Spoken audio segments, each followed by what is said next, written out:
Hello students, पिछले class में हम लोगों ने मोनोहाइब्रिड क्रॉस और डाईहाइब्रिड क्रॉस पढ़ा था। मोनोहाइब्रिड क्रॉस और डाईहाइब्रिड क्रॉस के आधार पर मोनोहाइब्रिड क्रॉस के आधार पर मेंडल के 3 नियम दिए गए थे और डाईहाइब्रिड क्रॉस के आधार पर मेंडल का लास्ट नियम इंडिपेंडेंट असॉर्टमेंट का नियम, लॉ ऑफ इंडिपेंडेंट असॉर्टमेंट और स्वतंत्र अपव्यूहन का नियम दिया गया था। ओके, आज हम बात करेंगे ट्राई हाइब्रिड क्रॉस की।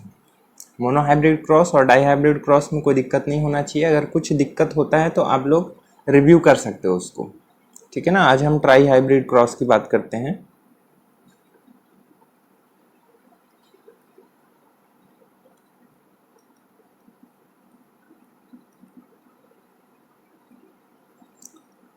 मोनोहाइब्रिड क्रॉस और डाईहाइब्रिड क्रॉस पढ़ चुके हो, उसके आधार पर ही ट्राई हाइब्रिड क्रॉस खुद से भी आप लोग प्रैक्टिस कर सकते हो। मैं सिर्फ इसका ओवरव्यू दे रहा हूँ, ओवरव्यू नहीं, क्वेश्चन करा रहा हूँ आपसे, ठीक है ना। ट्राई हाइब्रिड क्रॉस का मतलब क्रॉस ऑफ 3 कैरेक्टर्स, 3 लक्षणों का क्रॉस।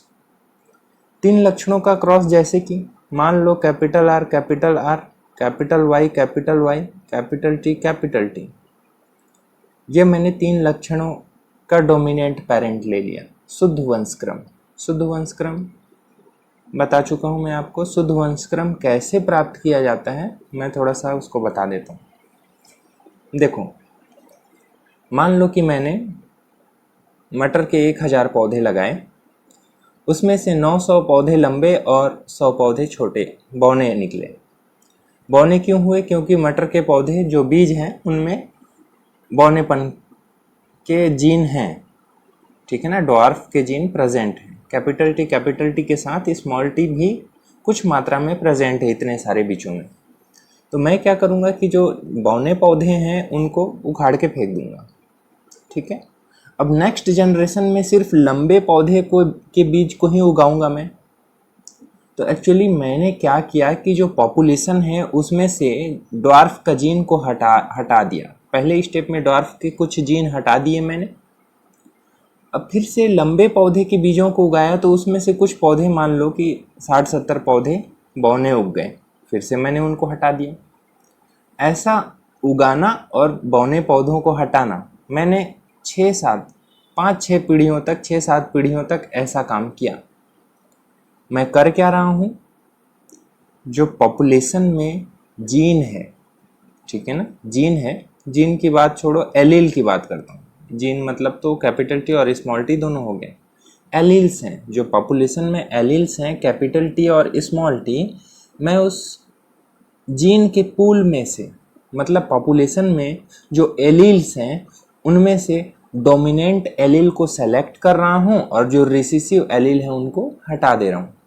ऐसा 6-7 पीढ़ियों तक करूँगा। धीरे धीरे 1-2 पौधे सिर्फ ड्वार्फ मिलेंगे और भी बार बार करने से 6वीं 7वीं 8वीं पीढ़ी में जब मैं उगा कर देखा प्लांट्स को, तो सारे के सारे प्लांट्स टॉल ही मिले, क्योंकि मैंने तो ड्वार्फ प्लांट का एलील स्मॉल टी को हटा चुका है पॉपुलेशन से। तो इस तरह से बार बार सिलेक्शन, ये सिलेक्शन नेचुरली नहीं हो रहा है, मैं सेलेक्ट कर रहा हूँ, लंबे पौधों को सेलेक्ट कर रहा हूँ फ्यूचर में उगाने के लिए, एक्सपेरिमेंट के लिए लंबे पौधे को सेलेक्ट कर रहा हूँ। इसको हम कहते हैं आर्टिफिशियल सिलेक्शन। ओके, तो बार बार आर्टिफिशियल सिलेक्शन करने से सबसे लास्ट में 8वीं 9वीं 10वीं पीढ़ी में हमें प्योर लाइन प्राप्त हो जाता है, शुद्ध वंशक्रम प्राप्त हो जाते हैं। ओके, जो डोमिनेंट पेरेंट हैं शुद्ध वंशक्रम प्राप्त हो गए। रिसेसिव का शुद्ध वंशक्रम प्राप्त करना थोड़ा आसान है, क्योंकि जो पौधे रिसेसिव उगे हैं पहले ही पीढ़ी में, मैंने डोमिनेंट को हटा दिया, रिसेसिव को चुन लिया। बताओ उन रिसेसिव में एक भी कैपिटल टी है क्या? नहीं। उन रिसेसिव प्लांट में एक भी कैपिटल टी नहीं है, एक भी डोमिनेंट जीन नहीं है क्या? नहीं। तो अगली बार फिर से बौने पौधों को उगाकर बौना पौधा प्राप्त करना पड़ेगा क्या? नहीं। पहली पीढ़ी में ही जो बौने पौधे आ गए हैं उनमें डोमिनेंट एलील है ही नहीं, तो उनको बार बार उगाने की ज़रूरत ही नहीं है। रिसेसिव प्लांट एक ही बार में प्राप्त कर लिए जाते हैं, रिसेसिव प्योर लाइन्स एक ही बार में प्राप्त कर लिए जाते हैं, जबकि डोमिनेंट प्योर लाइन को प्राप्त करने के लिए कई बार उगाना पड़ता है, कई बार उनका आर्टिफिशियल सिलेक्शन करना पड़ता है। ओके, चलो, ये चीज़ मैं नहीं बताया था पहले, इसलिए अभी बता दे रहा हूँ। हमने 3 कैरेक्टर लिए, R, Y और T, मतलब मटर के पौधे से इसको जोड़कर देखो तो R फॉर रेड,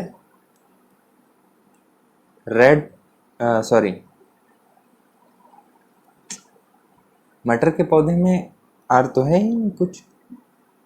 मान लो कोई भी प्लांट है, ठीक है ना, कोई भी प्लांट है जिसमें R फॉर मान लो रेड कलर वाले हैं, Y कोई किसी दूसरे कैरेक्टर के लिए और T फॉर टॉल। मतलब बस इसको ऐसे समझना, capital R, capital Y, capital T ये डोमिनेंट प्लांट है, इनका क्रॉस करा दो रिसेसिव प्लांट से। 3 कैरेक्टर का क्रॉस करा रहे हैं, इसीलिए ट्राई हाइब्रिड क्रॉस है।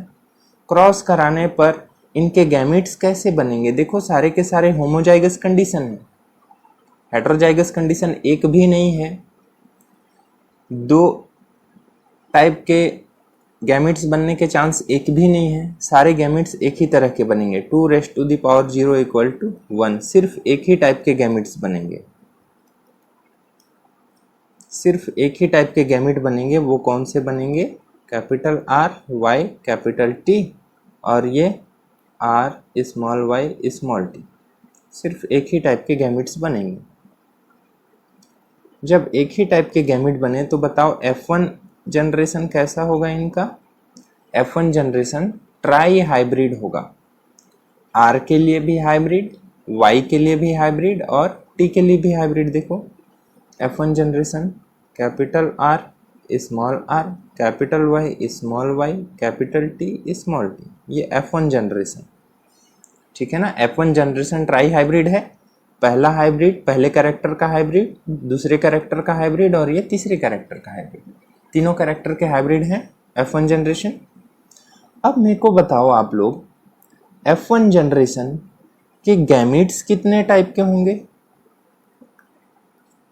First question. दूसरा क्वेश्चन, इसका फिनोटाइप कैसा होगा? तीसरा क्वेश्चन, इससे जाइगोट कितने टाइप के बनेंगे? जाइगोट का नंबर पहले बताना, जाइगोट का नंबर कितना होगा? जाइगोट के टाइप कितने होंगे? कितने टाइप के जाइगोट बनेंगे? मतलब जाइगोट कितने टाइप के बनेंगे? जाइगोट कितने टाइप का मतलब इसका जीनोटाइप कितना होगा? कितने टाइप के जीनोटाइप होंगे? ये सारी चीजें आप लोग बताओ मेरे को।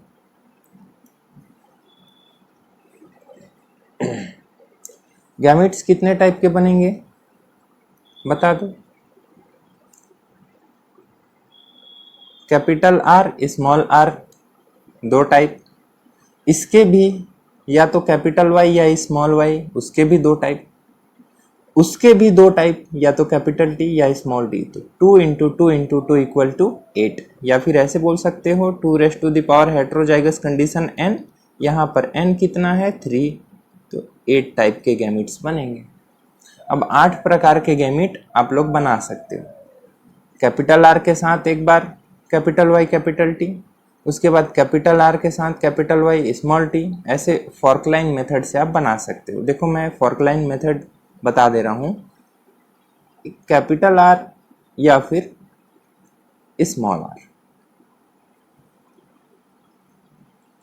ठीक है ना। या तो गैमिट्स में कैपिटल R होगा या तो स्मॉल r होगा। कैपिटल R के साथ या तो कैपिटल Y होगा या स्मॉल y होगा। स्मॉल r के साथ या तो कैपिटल Y होगा या स्मॉल y होगा, ठीक है ना। ये 2 फॉर्क हो चुका।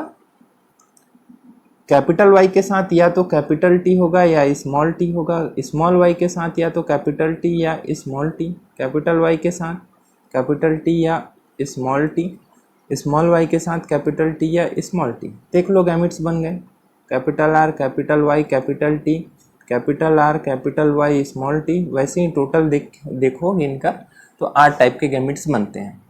ठीक है, इसमें किसी को डाउट नहीं होना चाहिए, बिल्कुल सिंपल सा क्वेश्चन है। फिनोटाइप क्या होगा? जितने टाइप के गैमेट्स होते हैं उतने ही फिनोटाइप होते हैं। तो फिनोटाइप कितना होगा? 2⁻³ इक्वल टू 8 फिनोटाइप्स होंगे। ठीक है ना।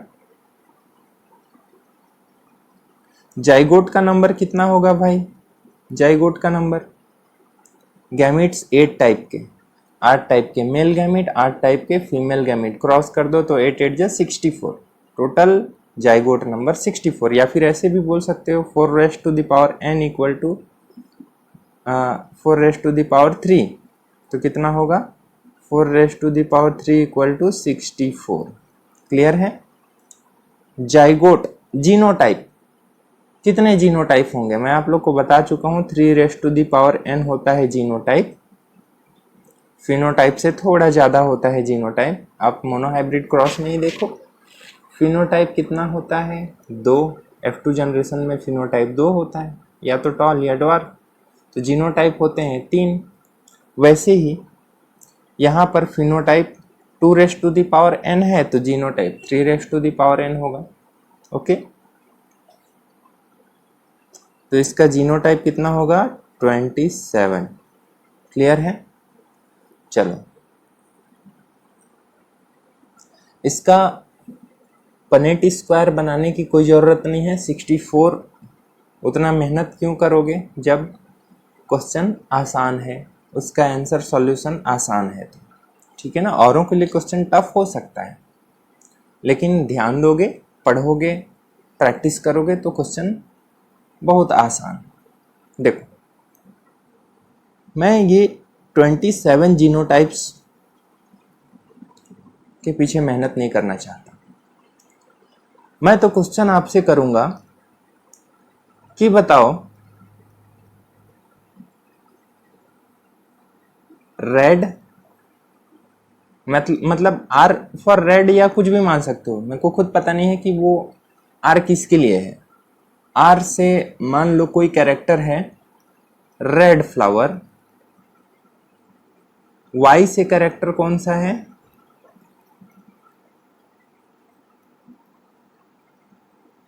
येलो सीड, और टी से टॉल प्लांट। ठीक है ना। मान लो कि ये जो तीनों एलिल्स हैं, तीनों जीन हैं, वो रेड फ्लावर, येलो सीड और टॉल प्लांट के लिए है। कैपिटल आर डोमिनेंट है रेड फ्लावर के लिए। अगर कैपिटल आर नहीं है, कैपिटल आर नहीं है तो फ्लावर होगा वाइट, ऐसा मान लो। मैं क्वेश्चन आपको दे रहा हूं। कैपिटल वाई नहीं है तो इसका रिसेसिव ट्रेट, देखो किसी एक कैरेक्टर के 2 ट्रेट होते हैं। ट्रेट क्या होता है मैं बता चुका हूं आपको। सीड का कलर एक कैरेक्टर है, वो कलर या तो येलो होगा या ग्रीन होगा। तो येलो और ग्रीन यहाँ पर 2 ट्रेट हैं। येलो है डोमिनेंट ट्रेट, प्रभावी ट्रेट है, प्रभावी विशेषक है, और ग्रीन सीड इसका रिसेसिव ट्रेट है। ठीक है ना, अप्रभावी विशेषक, टाल प्लांट और ड्वार्फ प्लांट। तो मैं आपसे क्वेश्चन ये कर रहा हूं, क्वेश्चन नंबर 1, कि F1 जनरेशन का फिनोटाइप बताओ। F1 जनरेशन का लक्षण प्रारूप क्या होगा? बता दो लक्षण प्रारूप F1 जनरेशन का। F1 जनरेशन क्या है? Capital R small R, capital Y small Y, capital T small T. बता दो इसका फिनोटाइप क्या होगा? इसका फिनोटाइप होगा रेड फ्लावर, येलो सीड और टॉल प्लांट, क्योंकि इसके पास डोमिनेंट एलील है। डोमिनेंट एलील आर भी है, डोमिनेंट एलील वाई भी है और डोमिनेंट एलील टी भी है। Clear? Question number 2, F1 generation का जीनोटाइप क्या है? Capital R small R, capital Y small Y, capital T small T. ठीक है ना? मैं आपसे क्वेश्चन कर रहा हूं कि F1 जनरेशन टोटल कितने कैरेक्टर के लिए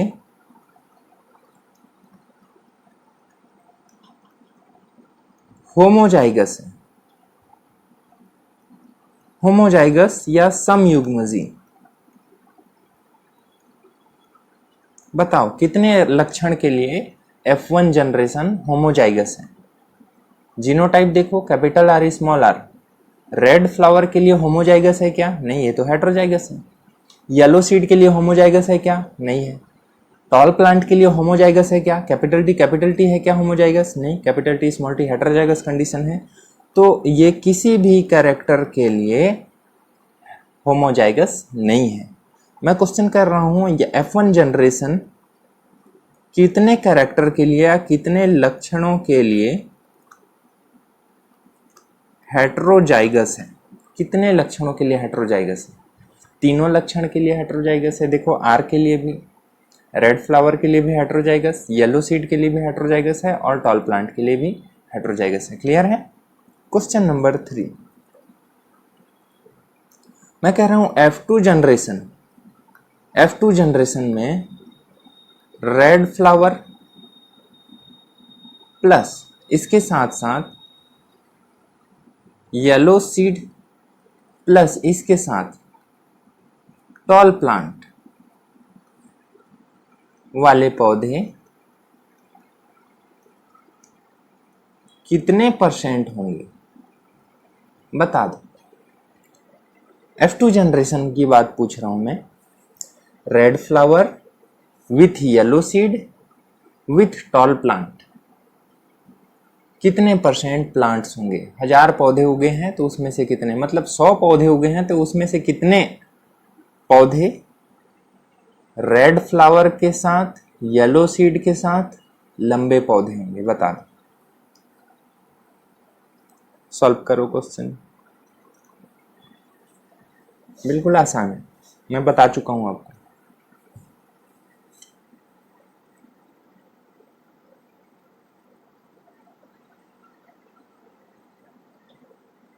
आप लोग वीडियो पॉज करके भी क्वेश्चन सॉल्व कर सकते हो। वैसे ये वीडियो लंबा हो जाए, मैं इतना टाइम दूंगा, तो आप लोग प्लीज़ पॉज कर लो, उसके बाद सॉल्व करो। ओके, मैं आगे का सॉल्यूशन बता रहा हूँ। देखो, मोनोहाइब्रिड क्रॉस जब आप कराते हो F1 जनरेशन में, तो मोनोहाइब्रिड क्रॉस में डोमिनेंट कैरेक्टर रिसेसिव कैरेक्टर का रेशियो 3:1 आता है। मतलब 3 डोमिनेंट 1 रिसेसिव, तो 4 में कितने डोमिनेंट, कितने परसेंट डोमिनेंट हो गए? 3/4 डोमिनेंट है। देखो, रेड फ्लावर डोमिनेंट कैरेक्टर है तो F2 जनरेशन में इसका परसेंटेज 3/4 होगा, 3/4। येलो सीड डोमिनेंट कैरेक्टर है, ये भी 3/4 होगा। टॉल प्लांट ये भी डोमिनेंट कैरेक्टर है तो ये भी 3/4 होगा। बता दो कितना हो रहा है ये? 3 3 जा 9, जो भी है 3/4 3/4 3/4। परसेंटेज पूछ रहा है इंटू 100, बता दो कितना हो रहा है?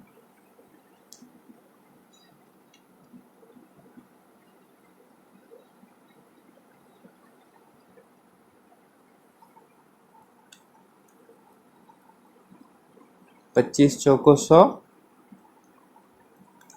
4 6 24, 6, ठीक है। और 27 इंटू 6 4, 4 सत्ते 28, 7 6 42, approx 42% plants red flower with yellow seed with tall plant होंगे। ओके, क्लियर है? चलो नेक्स्ट क्वेश्चन।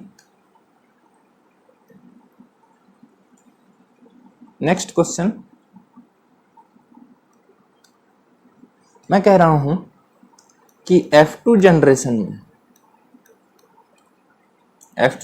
में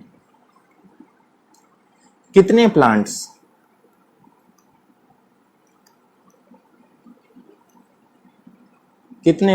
capital R small r capital Y small t वाले हैं?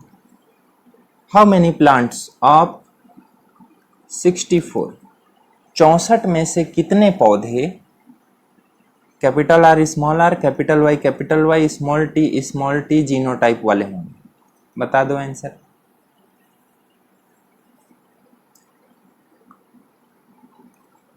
सॉल्व करो।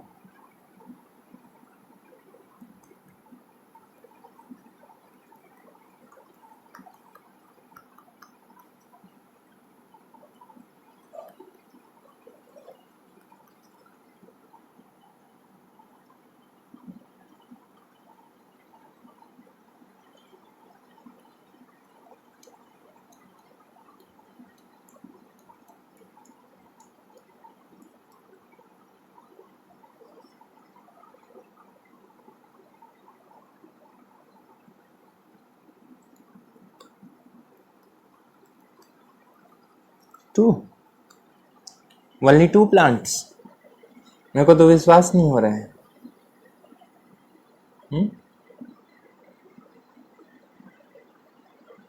सिर्फ 2 प्लांट्स हो सकता है। देखो सिंपल सी बात है, कैपिटल R स्मॉल r आधे होते हैं, आधे पौधे कैपिटल R स्मॉल r वाले होंगे, इनके 1/4 कैपिटल Y, इसका भी 1/4 स्मॉल t वाले। टोटल पौधे हैं 64, मतलब 64 के आधे पौधे कैपिटल R स्मॉल r वाले, उसके भी 1/4 कैपिटल Y वाले, उसके भी 1/4 स्मॉल t। बेसिक मैथमेटिक्स है ये। मैथमेटिक्स आप लोग को 7वीं 8वीं क्लास 9वीं 10वीं क्लास में सिखाया गया है। ओके, अगर इतनी मैथमेटिक्स नहीं आती तो इसके पीछे आपको थोड़ा मेहनत करना पड़ेगा। अगर नहीं आती तो फिर फिजिक्स केमिस्ट्री का क्या हाल होगा, इसलिए इतना बेसिक मैथमेटिक्स आना चाहिए। और दूसरी बात, अगर आप बायो पढ़ते हो, बायो के पीछे बहुत ज़्यादा टाइम देते हो तो फिर फिजिक्स केमिस्ट्री का क्या करोगे? इसीलिए बायो को कैसे पढ़ना चाहिए बताता हूँ। बायो के कॉन्सेप्ट्स को समझो, बायो के ऐसे कॉन्सेप्ट्स इतने अच्छे तरीके से समझो कि बाद में उसके पीछे टाइम देना ही ना पड़े आपको। ठीक है ना? जब बायो में टाइम बचाओगे तब जाकर कहीं आप फिजिक्स और केमिस्ट्री के पीछे मेहनत करोगे, उसके लिए टाइम बचेगा और अच्छा परफॉर्मेंस करोगे। ठीक है, तो देखो 4 1 जा 4, 4 1 जा 4, 4 8 जा 24,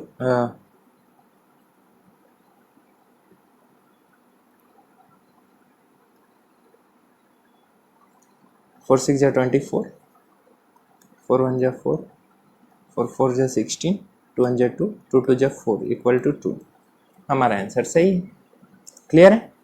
तो इस टाइप से आपको सारे क्वेश्चन सॉल्व करना है। नेक्स्ट क्वेश्चन नंबर 5 मैं कह रहा हूँ, capital R small r capital Y small y capital T small t genotype के कितने पौधे मिलेंगे आउट ऑफ 1000? 1000 पौधे हैं F2 जनरेशन में। मान लो 1000 पौधे हैं F2 जनरेशन में, तो इसमें से कितने पौधे इस जीनोटाइप के मिलेंगे? पता है 1/2 F2 जनरेशन में 0.5% होता है, मतलब हाफ पौधे कैपिटल R स्मॉल r वाले होंगे, इसके भी half capital Y small y होंगे, इसके भी half capital T small t वाले होंगे। टोटल कितने पौधे में से हमको बताना है? 1000 में से 500, 250 और ये हो गया 125। आंसर अप्रॉक्स 125 प्लांट्स हैं वो ट्राई हाइब्रिड होंगे। क्लियर है? एग्जैक्ट आंसर 125 हो ऐसा जरूरी नहीं है। मैं कह रहा हूं कि किसी गांव में लेडीज और जेंट्स बिल्कुल 50-50 होते हैं क्या? नहीं। 1000 जनसंख्या है तो उसमें से 500 मेल और 500 फीमेल, ऐसा जरूरी है क्या? नहीं, थोड़ा बहुत ऊपर नीचे हो सकता है। वैसे ही यहाँ भी है, प्रोबेबिलिटी हम मान के चलते हैं कि अप्रॉक्स 125 प्लांट्स हैं, वो capital R small R capital T small T capital Y small Y होंगे। क्लियर? तो मोनोहाइब्रिड क्रॉस, डाईहाइब्रिड क्रॉस और ट्राईहाइब्रिड क्रॉस में कोई दिक्कत नहीं होना चाहिए। अगर आपसे डाईहाइब्रिड और ट्राईहाइब्रिड क्रॉस नहीं बनता है या कोई भी क्वेश्चन नहीं बनता है तो प्लीज़ मोनोहाइब्रिड क्रॉस को आप समझिए अच्छे से। मोनोहाइब्रिड क्रॉस से ही सारी चीज़ सॉल्व होंगी। क्लियर? सम स्पेशल क्रॉस के बारे में बताता हूँ आपको।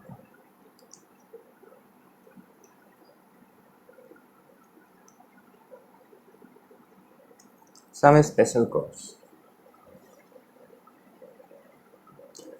मैं आपसे, चलो एक क्वेश्चन पहले पूछ लेता हूँ। एक प्लांट है capital R small R capital Y capital T small T, इसका क्रॉस कराओगे तुम capital R capital Y capital T से क्रॉस कराओगे, ठीक है ना? दोनों का क्रॉस कराना है और मैं आपसे पूछ रहा हूं कि how many types of gametes are formed. बताओ गैमिट्स कितने कितने बनेंगे इनके? इस प्लांट के गैमिट कितने बनेंगे? होमोजाइगस कंडीशन कैपिटल वाई, कोई गैमिट बनाएगा क्या अलग अलग टाइप के गैमिट? नहीं। तो गैमिट बनाने के लिए फर्क का काम कौन करेगा, मतलब डबल कौन कर रहा है? Capital R capital T small T. आप ऐसे भी सॉल्व कर सकते हो, ये दो गैमिट्स बनाएंगे, ये तो सिर्फ एक ही टाइप का गैमिट बनाएगा, ये भी दो टाइप का, मतलब नंबर ऑफ गैमिट्स 4। यहाँ पर गैमिट्स नंबर 2। कोई बात नहीं, आपको फार्मूले से सॉल्व करना है तो 2 हेट्रोजाइगस कंडीशन 2 4, यहाँ पर हेट्रोजाइगस कंडीशन कितना है? 1, इसीलिए 2। क्लियर है? दो टाइप, सॉरी, इसके 4 टाइप के गैमिट्स बनेंगे और इसके 2 टाइप के गैमिट्स बनेंगे। कोई दिक्कत नहीं, गैमिट्स का किस्सा खत्म। अब देखो दूसरा क्वेश्चन, ध्यान देना। दूसरा क्वेश्चन मैं ये कर रहा हूँ आपसे,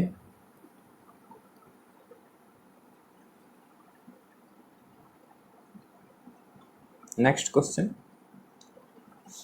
मैं कह रहा हूँ कि इनका जो जनरेशन होगा F1 जनरेशन, इनका F1 जनरेशन, जो क्वेश्चन दिया हूँ उसका F1 जनरेशन, F1 जनरेशन में capital R capital Y capital T small T का रेशियो क्या होगा? बता दो। इनके जो बच्चे आएंगे उनमें कितने परसेंट ऐसे होंगे जो capital R capital Y capital T small T वाले होंगे? कितने परसेंटेज ऐसे हैं? आप लोग सॉल्व करो, मैं सॉल्व करता हूँ, वीडियो पॉज कर लेना।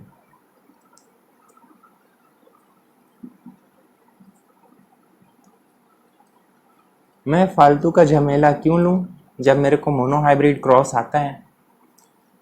यहाँ पर लिंकेज है क्या एक दूसरे का? नहीं, बिल्कुल स्वतंत्र रूप से गति कर रहे हैं। मैं तो बोला ही नहीं हूँ क्वेश्चन में कि लिंकेज है, लिंकेज नहीं है, मतलब ये पूरा अलग अलग क्रॉस है, मतलब स्वतंत्र अपव्यूहन का नियम का पालन करेंगे, मतलब हर किसी का अपना अपना एक मोनोहाइब्रिड क्रॉस होगा। तो कैपिटल आर स्मॉल आर का क्रॉस जब कैपिटल आर से कराओगे तो कितने परसेंट चांस हैं कैपिटल आर के? बता दो।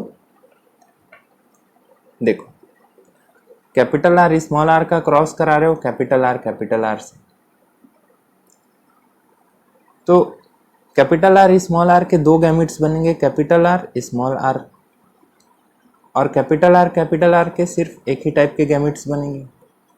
तो इनका प्रोजेनी आधे होंगे कैपिटल आर और आधे होंगे capital R small R. Clear है?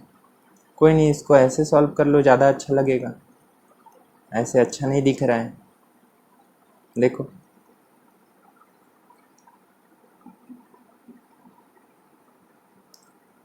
ये कैपिटल आर से क्रॉस करेगा और बनाएगा कैपिटल आर, स्मॉल आर से क्रॉस करके बनाएगा कैपिटल आर स्मॉल आर। मतलब कैपिटल आर की फ्रीक्वेंसी 1/2, चांस इसका हाफ है। कैपिटल वाई और कैपिटल वाई स्मॉल वाई, दोनों के जितने भी प्रोजेनीज होंगे आधे होंगे कैपिटल वाई, आधे होंगे कैपिटल वाई स्मॉल वाई। कैसे? Capital Y small Y. ठीक है, देखो कैसे इसके गैमेट्स बनेंगे कैपिटल वाई, इसके गैमेट्स बनेंगे कैपिटल वाई और स्मॉल वाई।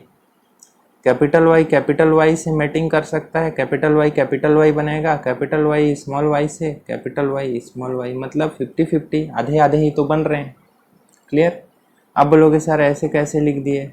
चलो कोई बात नहीं, मैं इसको ऐसे भी लिख सकता हूँ, कैपिटल वाई स्मॉल वाई। ये कैपिटल वाई इन दोनों से मैटिंग करेगा तो कैपिटल वाई स्मॉल वाई। ये कैपिटल वाई का चांसेस बनते हैं इन दोनों से, तो कैपिटल वाई स्मॉल वाई। 2 बार मेहनत करने की ज़रूरत ही नहीं पड़ी, मैं तो गैमेट बना के डायरेक्ट बना दिया। मतलब 50-50% चांस है।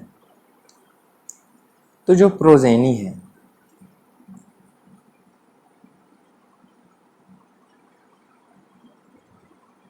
देखो प्रोजेनी है उसका भी हाफ चांस है। कैपिटल वाई स्मॉल वाई होने का चांस हाफ है। कैपिटल टी स्मॉल टी का क्रॉस जब कैपिटल टी से कराओगे तो कैपिटल टी स्मॉल टी होने का चांस भी 1/2। तो बता दो इनके जो F1 प्रोजेनी है उनका capital R capital Y capital T small T होने का चांस कितना है? 1/8, या फिर बोल सकते हो 12.5%। क्लियर है? 25% होता है 1/4, उसका भी हाफ 12.5%। तो आप लोग को ये सारी चीज़ प्रैक्टिस करने हैं, बहुत सारे क्वेश्चंस मिल जाएंगे। इन क्वेश्चंस का प्रैक्टिस करोगे तो आपके ग्रिप में आ जाएगा हर चीज़, क्वेश्चन देखते ही सॉल्व हो जाएगा। क्लियर? अच्छा, some special types of cross बता रहा था।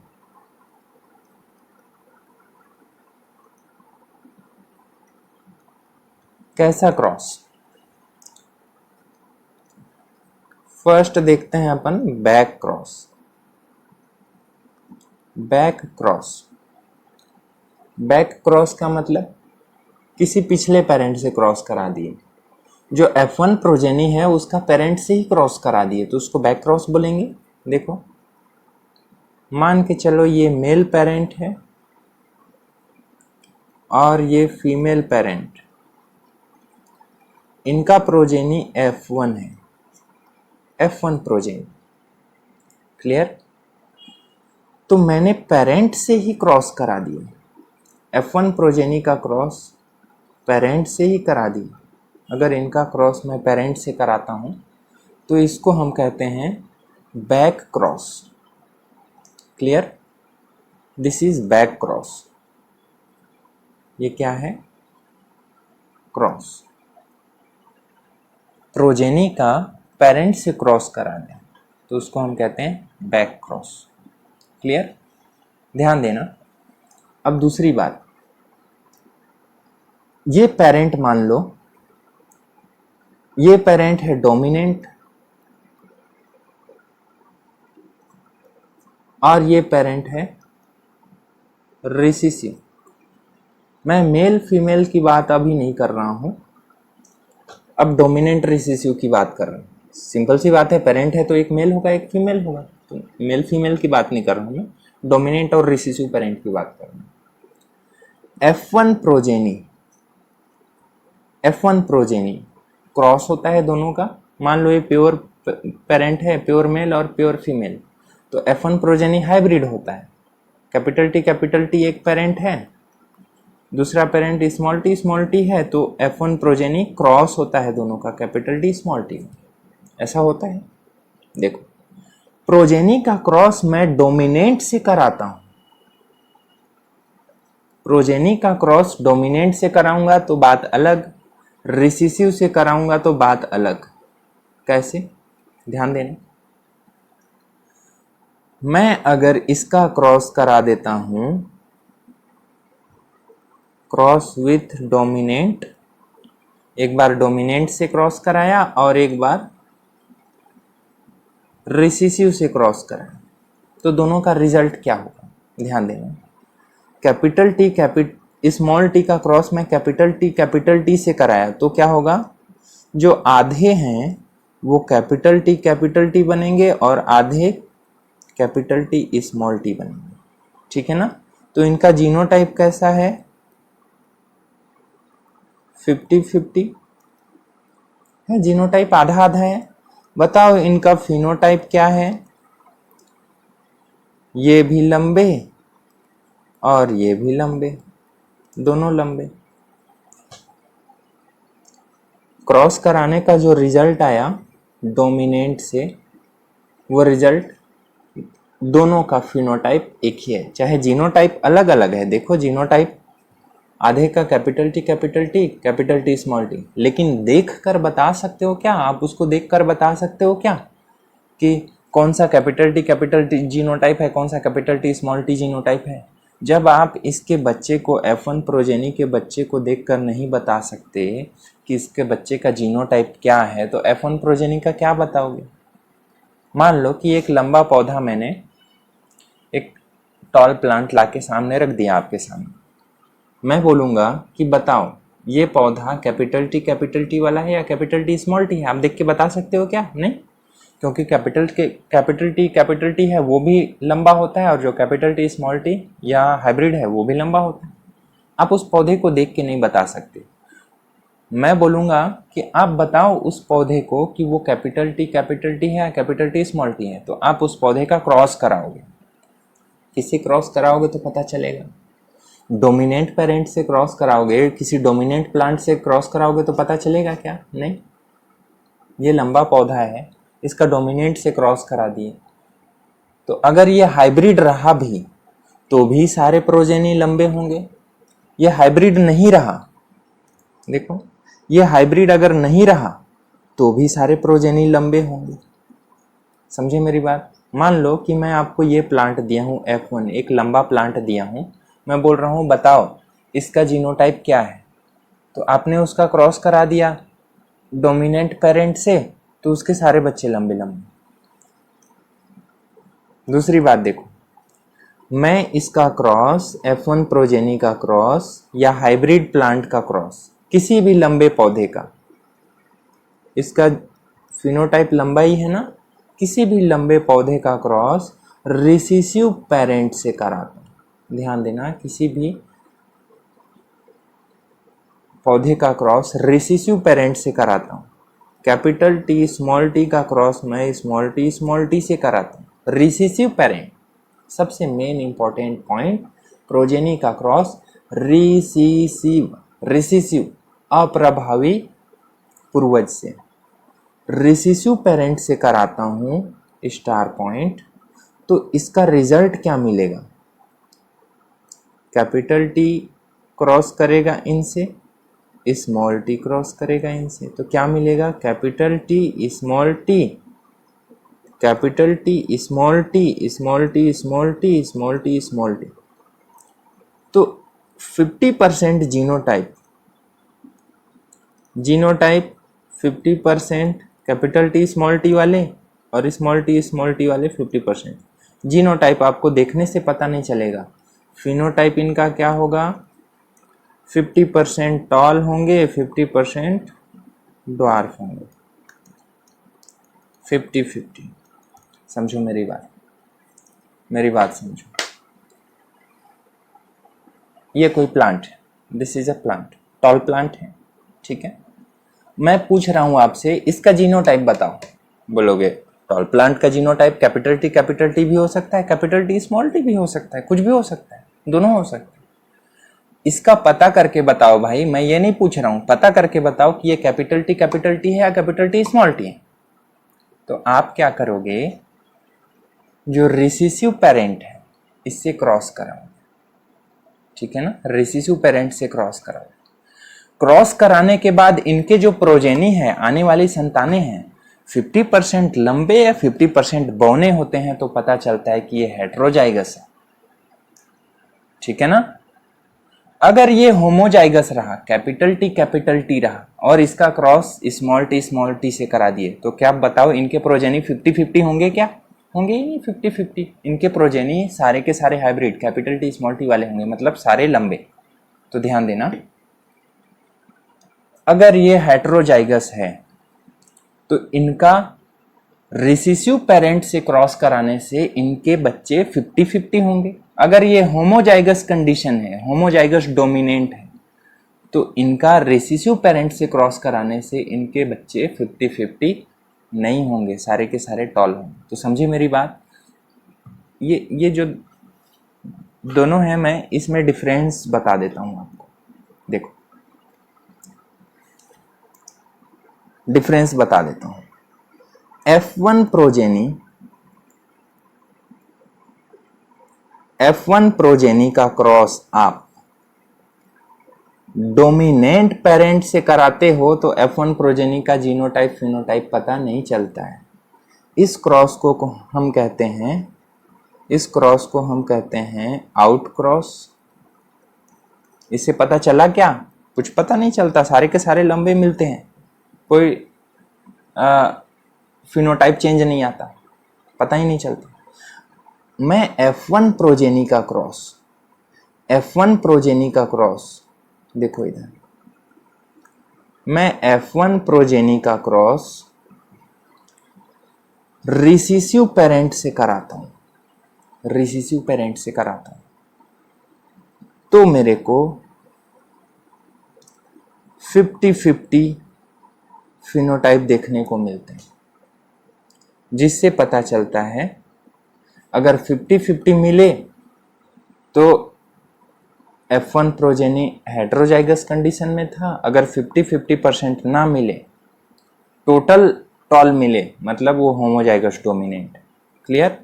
ऐसे क्रॉस को हम कहते हैं टेस्ट क्रॉस। चलो, टेस्ट क्रॉस को मैं अच्छे से समराइज कर देता हूं।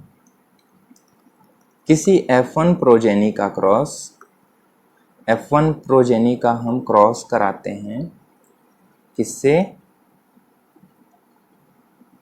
रिसेसिव पेरेंट से। F1 प्रोजेनी का क्रॉस रिसेसिव पेरेंट से, ठीक है ना। तो इसको हम कहते हैं टेस्ट क्रॉस। इसका एग्जाम्पल देख लो।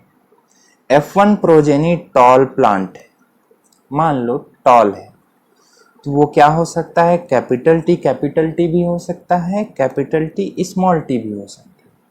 अगर आप इनका क्रॉस करा देते हो रिसेसिव पेरेंट से, तो इनका रिजल्ट क्या होगा? टेस्ट क्रॉस का बता दो, रिजल्ट क्या होगा? टेस्ट क्रॉस का रिजल्ट होगा आधे पौधे लंबे और आधे पौधे बौने। 50% होंगे लंबे, 50% बौने होंगे। सॉरी,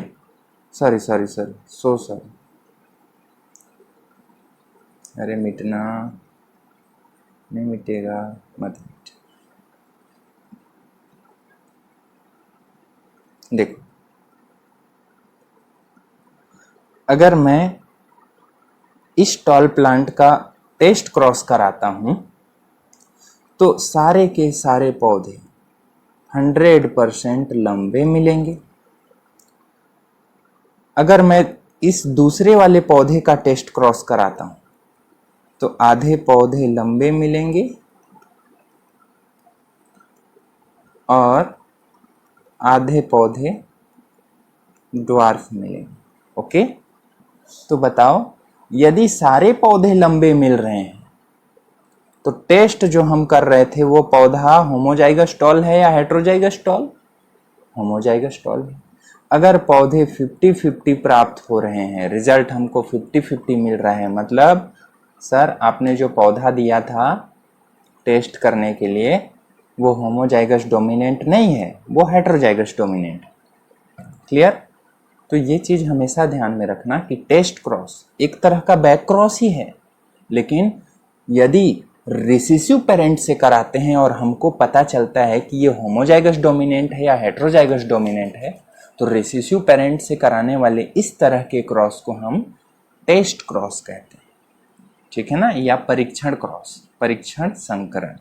क्लियर है? ठीक है, चलो एक क्वेश्चन और देता हूं टेस्ट क्रॉस से। Question from test cross. मैं कह रहा हूं कि कोई प्लांट है जो डाई हाइब्रिड है, मतलब एक प्लांट है वो टॉल है प्लस रेड फ्लावर वाला है, रेड फ्लावर वाला, ठीक है। टॉल है और रेड फ्लावर है। इसका टेस्ट क्रॉस करना है, टेस्ट क्रॉस कराओ। आपको हिंट दे रहा हूं, जो टॉल है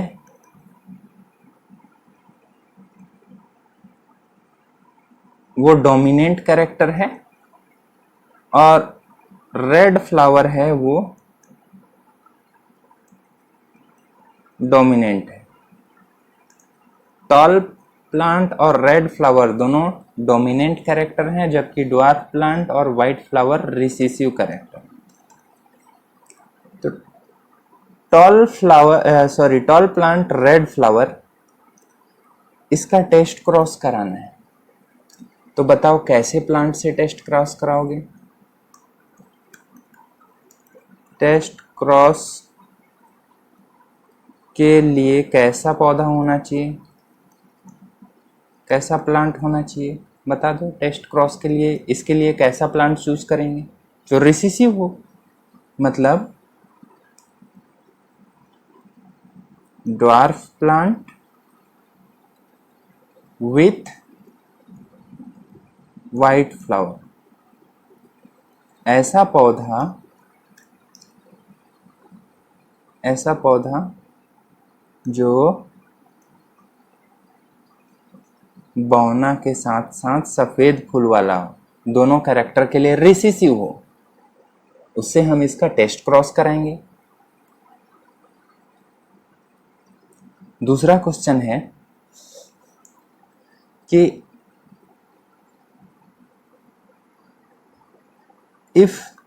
यदि ये हेट्रोजाइगस टाल है एंड हेट्रोजाइगस रेड फ्लावर वाला है, तो बताओ टेस्ट क्रॉस का रिजल्ट क्या होगा? मतलब ये हेट्रोजाइगस टॉल है, capital T small T, heterozygous red है, कैपिटल आर स्मॉल आर, तो बता दो टेस्ट क्रॉस का रिजल्ट क्या होगा? क्वेश्चन सॉल्व करो, मैं भी सॉल्व कर लेता हूं।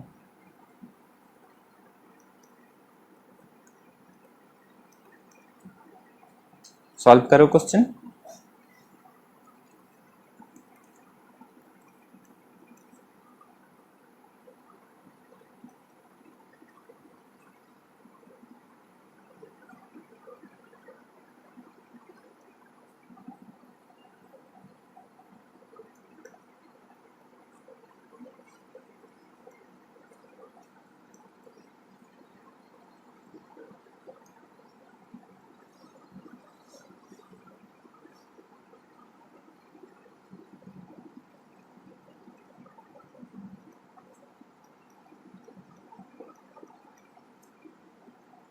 देखो इसका रिजल्ट क्या होगा। आधे पौधे 50% टॉल होंगे, 50% ड्वार्फ होंगे, ठीक है ना। आधे पौधे लंबे, आधे पौधे बौने। टेस्ट क्रॉस में ऐसा होता है, मोनोहाइब्रिड का टेस्ट क्रॉस देखे थे, आधे पौधे लंबे आधे बौने। मैं कह रहा हूँ लिंकेज नहीं है जीन में, जीन्स में लिंकेज नहीं है, इंडिपेंडेंट असॉर्टमेंट हो रहे हैं, ये बताने की ज़रूरत नहीं है। अगर लिंकेज होगा तो पहले से बोल दिया जाएगा कि लिंकेज है। लिंकेज बहुत कम होता है, इसीलिए उसको बोलने की ज़रूरत नहीं है। आप लोग को बाय डिफॉल्ट समझना है कि कोई लिंकेज नहीं है, फ्री असॉर्टमेंट हो रहा है, इंडिपेंडेंट असॉर्टमेंट हो रहा है। 50% टॉल प्लांट्स के साथ 50%, देखो 50% ये दोनों टॉल हैं और ये दोनों ड्वार्फ हैं। तो 50% टॉल प्लांट्स के साथ 50% रेड फ्लावर वाले, 50% वाइट फ्लावर वाले। 50% ड्वार्फ हैं, इनके साथ 50% रेड फ्लावर वाले, 50% वाइट फ्लावर वाले, ठीक है ना। मतलब tall red, tall dwarf, sorry tall red and tall white, dwarf red and dwarf white, इन सब का जीनोटाइप कितना है और फिनोटाइप कितना है बता दो। जीनोटाइप 1:1:1:1, फिनोटाइप कितना है, फिनोटाइप कितना है 1:1:1:1, मतलब आधे आधे, सब आधे आधे, इसीलिए ये एक टेस्ट क्रॉस है। समझे मेरी बात। टेस्ट क्रॉस का रिजल्ट ऐसा आता है। टेस्ट क्रॉस में जो जीनोटाइप होता है वही फिनोटाइप होता है। क्लियर है। तो टेस्ट क्रॉस के क्वेश्चन सॉल्व करना, बार बार एग्जाम में आता है test cross. Next important type of cross बता देता हूं मैं, रेसिप्रोकल क्रॉस। रेसिप्रोकल का मतलब उलट फेर, उल्टा पलटा, उल्टा पलटा मतलब कुछ भी बदल बदल के क्रॉस कर रहे हैं तो उसको हम कहते हैं रेसिप्रोकल।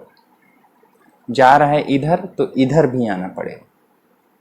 अगर हम मेल पेरेंट से क्रॉस करा रहे हैं तो फीमेल से भी कराना पड़ेगा। रेसिप्रोकल क्रॉस का पहले मैं एग्जाम्पल बता देता हूं आपको, तब समझ में आएगा। मान लो कि मेल है वो टॉल है और फीमेल ड्वार्फ है। इन दोनों का पहली बार में क्रॉस कराए तो F1 प्रोजेनी आया, F2 प्रोजेनी आया, जो भी आया, ठीक है ना। अब दूसरी बार हम क्रॉस कराएंगे, मेल को ड्वार्फ लेंगे और फीमेल को टॉल लेंगे, फिर से क्रॉस कराएंगे, F1 प्रोजेनी F2 प्रोजेनी आएगा। तो दोनों में क्या अंतर है, एक बार मेल टॉल लिए, दूसरी बार फीमेल टॉल लिए और उनका क्रॉस कराए, ठीक है। यदि हम सेक्स और कैरेक्टर को चेंज कर करके क्रॉस कराएं तो ऐसे क्रॉस को हम कहते हैं रेसिप्रोकल क्रॉस, ठीक है ना। Sex are changed with respect to characters, इसके बाद हम इनका क्रॉस कराएंगे तो ऐसे क्रॉस को हम कहते हैं रेसिप्रोकल क्रॉस। सेक्स इंटरचेंज करें और उनका क्रॉस कराएं, ऐसे क्रॉस को हम कहते हैं रेसिप्रोकल क्रॉस। या हिंदी में इसको शुद्ध हिंदी में बोलना चाहो तो इसको हम कहते हैं व्युत्क्रम क्रॉस, व्युत्क्रम क्रॉस। Clear, okay.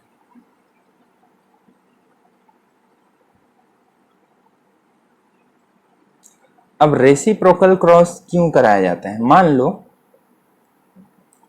कि अच्छा आप ये बताओ कि ये मटर का पौधा है, मटर के पौधे में जो हाइट का जीन है, हाइट का जीन वो ऑटोसोम पर है, सेक्स क्रोमोसोम पर नहीं है, वो ऑटोसोम पर होता है, ठीक है ना, ऑटोसोम पर होता है।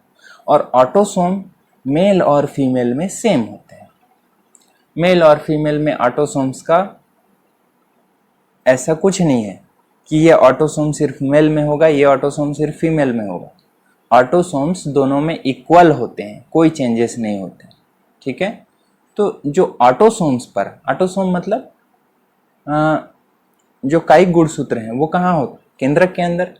तो मैं आपसे ये कहना चाहता हूँ कि जो क्रोमोसोम केंद्रक में है, मतलब उनको कैरियोसोम बोला जाता है। केंद्रक में गुणसूत्र हैं तो कैरियोसोम, कैरियोसोम यदि वो ऑटोसोम है कायिक गुणसूत्र हैं तो रेसिप्रोकल क्रॉस का कोई मतलब नहीं होता। रेसिप्रोकल क्रॉस कराने से रिजल्ट सेम आते हैं। जैसे मटर के पौधे पर टॉलनेस की बात करूं मैं, मतलब हाइट का कैरेक्टर का स्टडी करूं मेल और फीमेल को चेंज करके इंटरचेंज करके, तो सारे रिजल्ट सेम आएंगे। ठीक है ना। तो इम्पोर्टेंट पॉइंट लिख देता हूं मैं, रेसिप्रोकल क्रॉस या व्युत्क्रम क्रॉस किसके लिए सेम होता है? रेसिप्रोकल क्रॉस का रिजल्ट जो है, रिजल्ट इज सेम फॉर, किसके लिए समान होता है? व्युत्क्रम क्रॉस का रिजल्ट किसके लिए समान होता है? कैरियो जीन के लिए। कैरियो का मतलब केंद्रक, केंद्रक के जीन के लिए कैरियो जीन एंड ऑटोसोम।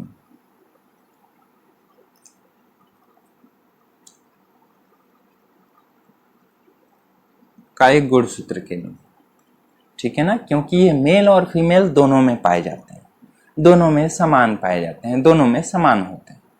ठीक है ना, इनमें रेसिप्रोकल क्रॉस का रिजल्ट समान होता है। इंपॉर्टेंट पॉइंट, कहीं भी पूछ सकता है। चलो मैं आप लोग को दूसरा एग्जाम्पल बता देता हूँ। एग्जाम्पल नंबर 2, मैं आप लोग को एग्जाम्पल बता देता हूँ कलर ब्लाइंडनेस का। कलर ब्लाइंडनेस, कलर ब्लाइंडनेस, वर्णांधता। देखो कलर ब्लाइंडनेस क्या होता है? हमारे रेटिना में RGB मतलब रेड, ब्लू एंड ग्रीन, 3 तरह के लाइट को एब्जॉर्ब करने वाली सेल्स हैं। ठीक है ना, तीनों तरह के लाइट एब्जॉर्ब होते हैं हमारे रेटिना में और हमको उन्हीं के कॉम्बिनेशन से सारे कलर नजर आते हैं। मान लो कि हमारी सेल्स डिफेक्टिव हैं, उनमें जो फोटो रिसेप्टर्स हैं वो काम नहीं कर रहे हैं किसी जीन की कमी के कारण। ठीक है ना, कोई ऐसा जीन है जिसकी वजह से हमारा रेटिना ठीक से डेवलप नहीं हो पाता, वो कलर को रिसीव नहीं कर पाता, कलर को नहीं देख पाता। ठीक है ना, कोई ऐसा आदमी होता है जिसमें एक जीन नहीं है, कलर का जीन नहीं है, जिसके कारण वो कलर नहीं देख पाता, वो कलर ब्लाइंड होता है। उसको रेड कलर दिखाओगे, ग्रीन कलर दिखाओगे तो वो पहचान ही नहीं पाएगा कि कौन सा रेड है कौन सा ग्रीन है। तो ऐसे आदमी को हम कहते हैं कलर ब्लाइंड या वर्णांध आदमी। ठीक है ना, क्यों हुआ ये डिसीज? किसी एक जीन के कारण, वो जीन काम नहीं कर रही, उसको हम कहते हैं कलर का जीन या कलर ब्लाइंडनेस जीन। ठीक है ना, देखो कलर ब्लाइंडनेस की जो जीन है ये कहाँ पाया जाता है? X chromosome. X chromosome. देखो ह्यूमन में, ह्यूमन सेल में, ये मानव की कोशिका है, इसमें पहला जोड़ी क्रोमोसोम, दूसरा जोड़ी क्रोमोसोम, तीसरा जोड़ी क्रोमोसोम, ऐसे ही 22वां जोड़ी क्रोमोसोम ये है।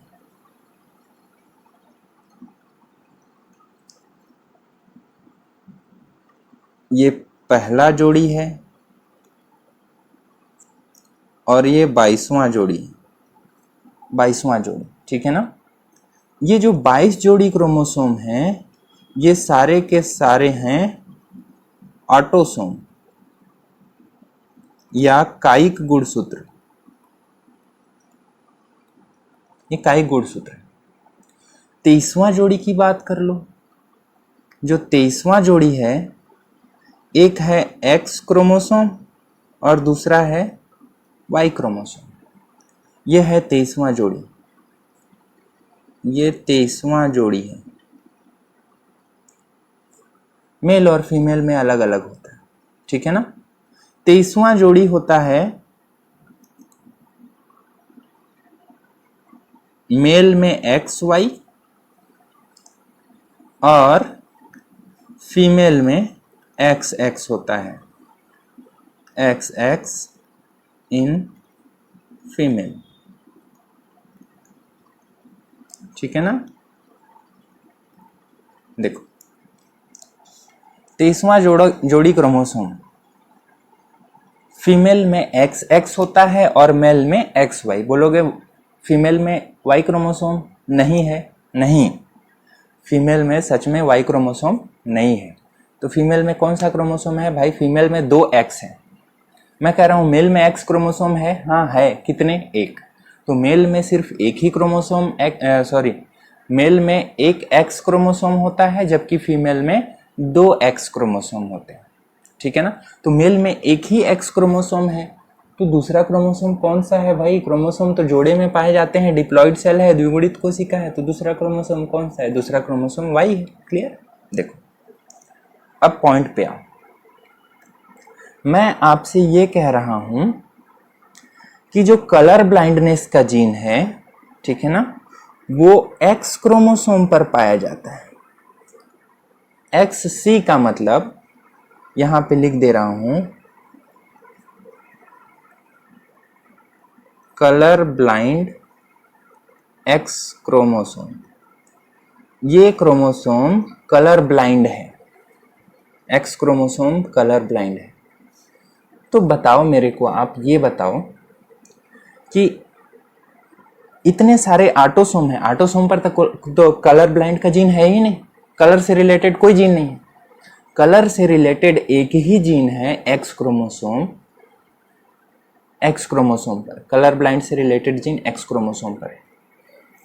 आप मेरे को ये बताओ कि ये जो आदमी है इसके पास एक्स क्रोमोसोम पर नॉर्मल कलर जीन है क्या? नहीं, इसके पास कलर ब्लाइंड एक्स क्रोमोसोम है, नॉर्मल एक्स क्रोमोसोम नहीं है। इसके एक्स के ऊपर मैं सी लगाया हूं, इसका मतलब इसके पास कलर ब्लाइंड का जीन है, नॉर्मल कलर जीन नहीं है, कलर ब्लाइंडनेस का जीन। इस आदमी के पास बता दो मेरे को normal, N for normal, normal colour का जीन है क्या? है क्या? नहीं, इसके पास नॉर्मल कलर का जीन नहीं है। ये आदमी बताओ कलर ब्लाइंड होगा क्या? कलर ब्लाइंड आदमी होगा क्या? ये कलर ब्लाइंड होगा क्या भाई? नॉर्मल कलर का जीन है नहीं, तो ये कलर ब्लाइंड का आदमी होगा। ये आदमी कलर ब्लाइंड होगा, ठीक है, कलर ब्लाइंड होगा। अब दूसरा एक सेल बना रहा हूं, फीमेल की बात कर रहा हूं मैं, फीमेल। ये फीमेल का एक्स एक्स क्रोमोसोम, ये 23rd क्रोमोसोम है, मान लो 23rd पेयर है, एक्स एक्स, वाई नहीं होता है। मैं कह रहा हूं इस फीमेल के पास नॉर्मल कलर का जीन है क्या? यस है।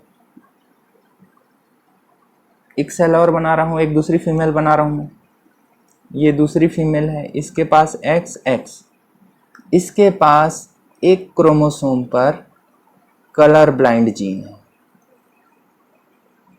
दूसरा नॉर्मल है। अब मेरे को बताओ ये फीमेल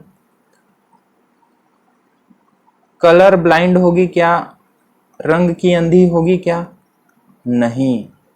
क्यों? क्योंकि इसके पास एक नॉर्मल एक्स है, नॉर्मल जीन है, इसीलिए ये कलर ब्लाइंड नहीं होगी।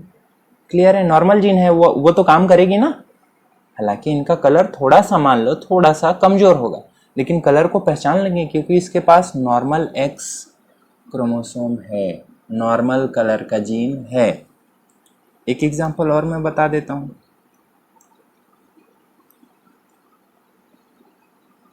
चलो मान लो एक फीमेल है जिसके पास दोनों एक्स क्रोमोसोम कलर ब्लाइंड वाले। बताओ ये फीमेल कलर ब्लाइंड होगी क्या? रंग की अंधी होगी क्या?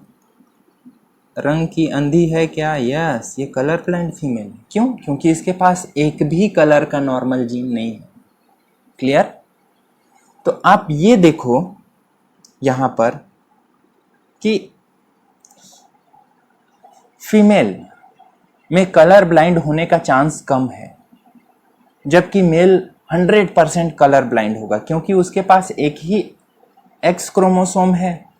यदि एक एक्स क्रोमोसोम कलर ब्लाइंड हो गया तो वो ऑलरेडी कलर ब्लाइंड होगा, जबकि फीमेल के पास एक कलर ब्लाइंड जीन है और एक नॉर्मल है, तो फीमेल कलर ब्लाइंड नहीं होगी। जब आप इनका रेसिप्रोकल क्रॉस करोगे तो रिजल्ट चेंज हो जाएगा। रेसिप्रोकल क्रॉस कैसे कराओगे मैं सिर्फ बता देता हूं, आप लोग प्रैक्टिस करना है इसकी बात। देखो, मान लो कि मेल कलर ब्लाइंड है और फीमेल नॉर्मल है, ठीक है ना, फीमेल नॉर्मल है, तो मेल का जो एक्स क्रोमोसोम है वो उसके लड़कियों में जाएगा, लड़कों में जाएगा क्या मेल का एक्स? नहीं जाएगा। अगर मेल का एक्स लड़के में गया तो लड़की का एक एक्स आएगा, भाई लड़का हुआ ही नहीं। तो ध्यान देना, मेल का जो कलर ब्लाइंड जीन है वो फीमेल में जाता है, ठीक है ना, और फीमेल से एक्स क्रोमोसोम जाएगा। तो मान लो फीमेल बिल्कुल नॉर्मल है और मेल कलर ब्लाइंड है, मेल कलर ब्लाइंड और फीमेल नॉर्मल, फीमेल को कोई भी कलर ब्लाइंडनेस है ही नहीं, एकदम नॉर्मल है। तो बताओ, कोई भी लड़की कलर ब्लाइंड होगी क्या? नहीं, क्योंकि फीमेल से एक नॉर्मल एक्स तो जाएगा ही, तो कोई भी लड़की कलर ब्लाइंड नहीं होगी। कोई भी लड़का कलर ब्लाइंड होगा क्या? नहीं, क्योंकि मेल का एक्स तो लड़कों में जा ही नहीं रहा। तो मेल कलर ब्लाइंड हो और फीमेल बिल्कुल नॉर्मल हो तो एक भी बच्चे कलर ब्लाइंड नहीं होंगे, ठीक है ना। अब हम रेसिप्रोकल क्रॉस करते हैं, कलर ब्लाइंड फीमेल लेते हैं और नॉर्मल मेल लेते हैं, ठीक।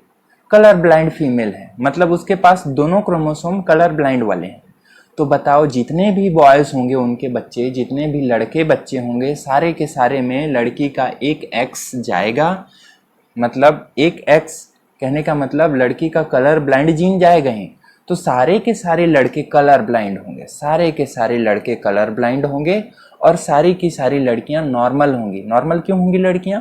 क्योंकि मेल का एक नॉर्मल एक्स जा रहा है लड़कियों में और फीमेल का एक कलर ब्लाइंड वाला एक्स जा रहा है। तो जितने भी फीमेल्स होंगी सारी कैरियर होंगी, नॉर्मल होंगी, कलर ब्लाइंड होंगी क्या? नहीं, फीमेल्स कलर ब्लाइंड नहीं है, सारे मेल्स कलर ब्लाइंड। तो देखो, दोनों बार रिजल्ट चेंज हो गया। पहली बार जब मेल कलर ब्लाइंड था, फीमेल कलर ब्लाइंड नहीं थी, तो सारे बच्चे नॉर्मल थे। अब हम फीमेल को कलर ब्लाइंड ले रहे हैं, मेल को नॉर्मल ले रहे हैं, तो सारे मेल कलर ब्लाइंड हो गए। तो रिजल्ट में चेंजेस आया ना। यदि ये कलर ब्लाइंडनेस का जीन ऑटोसोम पर होता तो मेंडेलियन इनहेरिटेंस को फॉलो करता, मेंडल के जो नियम है मोनोहाइब्रिड, डाईहाइब्रिड, ट्राईहाइब्रिड क्रॉस के, उसको फॉलो करता। लेकिन ये ऑटोसोम पर नहीं है, कलर ब्लाइंडनेस का जीन ऑटोसोम पर नहीं है या फिर साइटोप्लाज्मिक जीन नहीं है, तो ऐसे कंडीशन में रेसिप्रोकल क्रॉस का रिजल्ट चेंज हो जाएगा। क्लियर है? तो रेसिप्रोकल क्रॉस के क्वेश्चंस, खासकर ये कलर ब्लाइंडनेस वाला, इसको प्रैक्टिस करना। जब प्रैक्टिस करोगे तो आपको हर चीज़ समझ में आ जाए। क्लियर है? Okay, all the best.